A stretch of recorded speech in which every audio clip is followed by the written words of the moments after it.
Hello, it's Mehdi Hassan. I have been working Google Ads and Web Analytics for the last 5 years. I have generated some experience while working here. I work with some clients who have wasted thousands of dollars in Google Ads but have not been able to get any good result. This reason is they did not set up their conversion tracking properly. Optimizing an ad without conversion tracking is like shooting in the dark.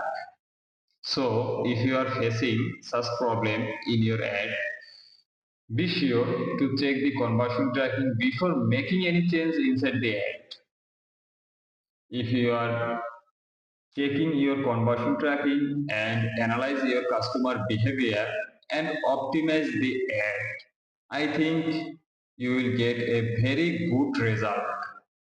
Tell me in the comment box what kind of problem you are facing right now in your advertising, and if you need any assistance to solve this type of problem, feel free to contact me. Thank you so much.